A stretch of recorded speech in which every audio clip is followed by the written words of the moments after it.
Now, having said this, let us move to the next task, which is segmentation, which is again an upgrade to the second task, which is detection localization. I call it fine grain localization. So again, going back to the same example that we have started off with the dog image, in the second task we are trying to find out the x1 y1 and x2 y2, basically the bounding box coordinates. In the third segmentation, within the bounding box, where exactly is the object lies. So it's clear that the dog image is not occupying the entire space of the image. It only occupies certain pixels highlighted by this blue line.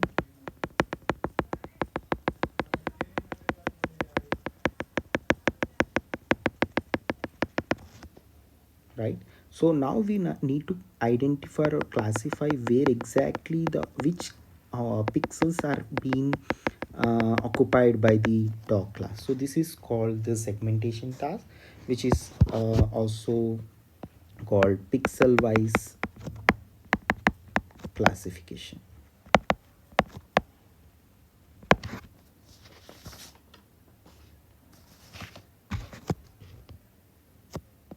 Again, we have three different types of segmentations, which is semantic segmentation,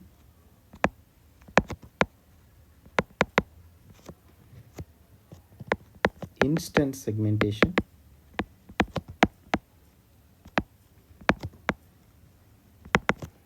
and panoptic segmentation. What is the difference between three types of segmentations and where they are used? So basically, in semantic segmentation, it's a pixel wise classification without differentiating the instances of a same class. For example, in the previous dog image, if there are multiple dogs, it just segments it as different dogs present in the image, but it does not give label to each instant or segment each instance, so each instant of the dog separately. So it's also called foreground. It can also be used in foreground versus background,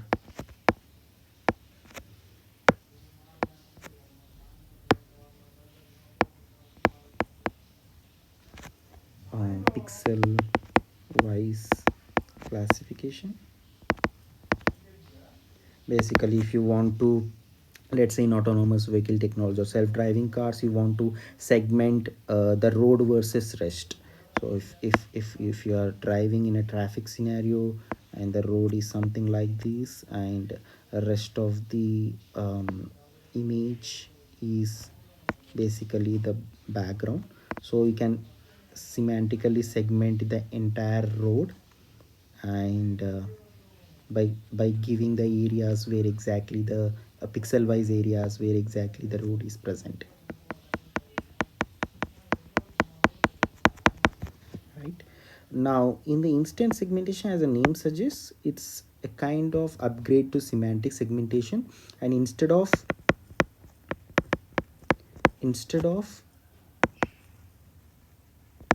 labeling pixels to each category as foreground or just foreground or background or things like that, it gives label to each instance of the class.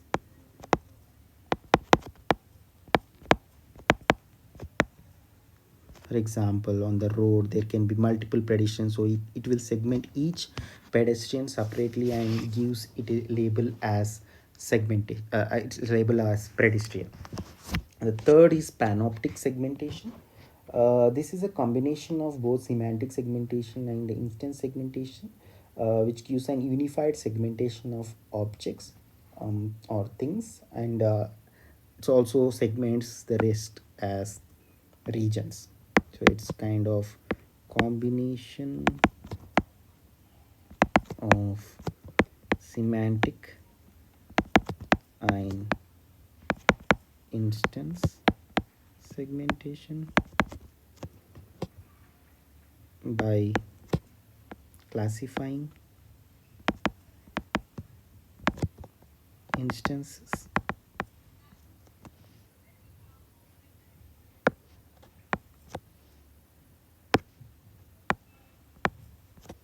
and regions.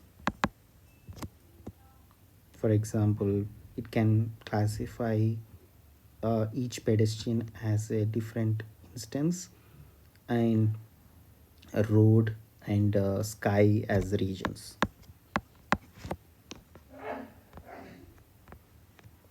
Now coming to the models.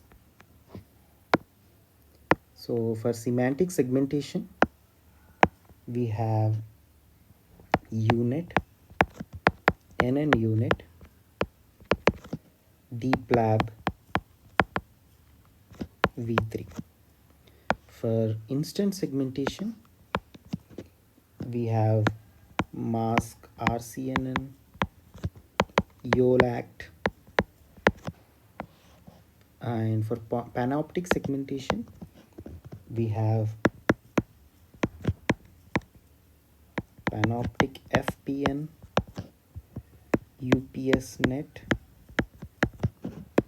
panoptic deep lab, so on. So this is a third task, and now let's move on to the fourth task, which is object tracking. So as you can see, we've been updating ourselves with as we move on to every new task. So now object tracking comes under when we are dealing with videos, which is again sequence of frames or images. The basic unit of a video is again image. When we say a video is 25 fps, we have for 1 second we have 25 images to process, and to make it real time we have to process everything within 1 second. So that's less than 10 milliseconds. We have to be quick enough, the model has to be quick enough to process all these 25 images and do the task. So in object tracking, what we want to do is we want to detect the objects for each frame. Let's say, for example, this is the same dog image. Sorry.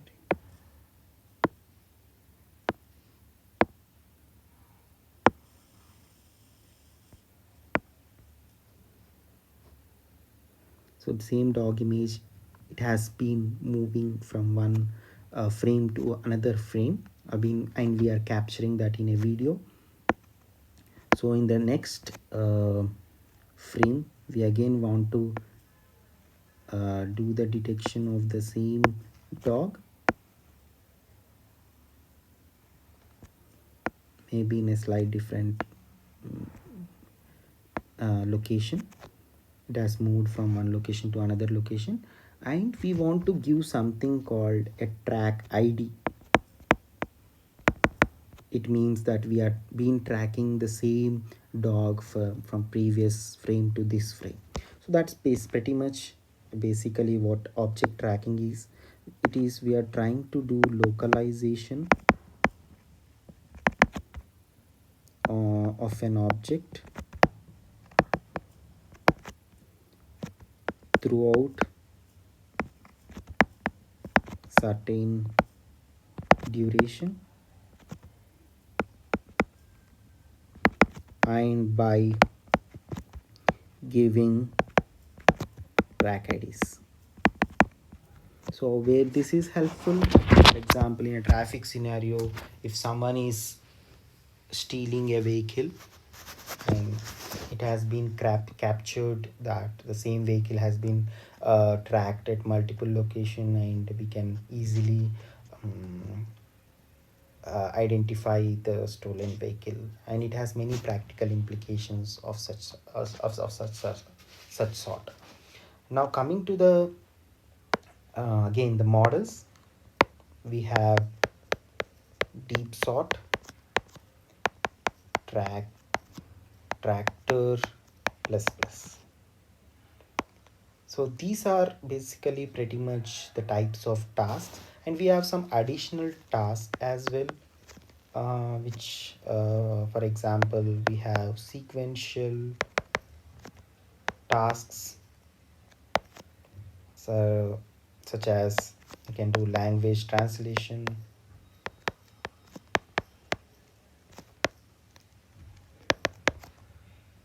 summarization, and so on. And for doing this we have recurrent neural networks, which are time series um, neural networks, gated recurrent unit GRU, transformer,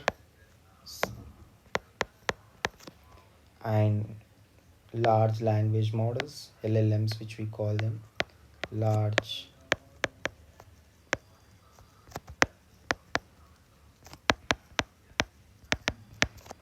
and GPT, which is very being famous nowadays, which is generative pre-trained transformer. Again, BERT, which is bidirectional encoder representation transformers, and chat GPT, which everyone nowadays is aware of and using it much, chat GPT, and so on.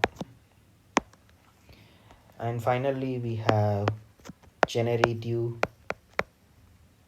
AI task, image generation, speech generation, text generation, and so on.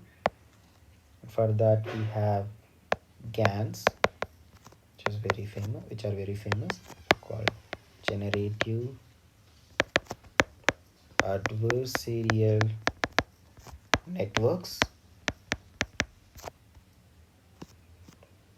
which again are widely used these days based on their application. We have DC GANs, WGAN, style GAN, social GAN, so so I'll stop the first part of the lecture series here, and what all we have discussed now is a part of something called model-centric AI, wherein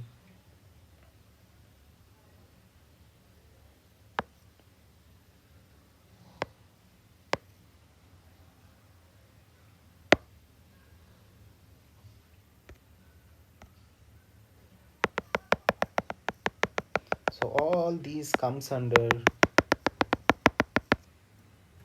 model-centric AI, where new models have been introduced to outperform the existing models on the current data sets. So based on the task, there will be different convolution neural networks for feature representation, and for detection tasks to overcome the and to handle the accuracy real time trade off. There more research is going on to make the models um, be more accurate at the same time, real same as well as real time. For segmentation also we want to reduce the error, and systematically segment the pixels to an accurate level, especially in a healthcare domain, to segment the tumor in an image. It's a hard task, and any kind of error leads to a drastic impact in the patient's diagnosis. So the error should be as minimal as possible in such application domains. In object tracking, again, there is a challenge or limitation or uh, issue with the losing of the track IDs. We are able to detect the track IDs.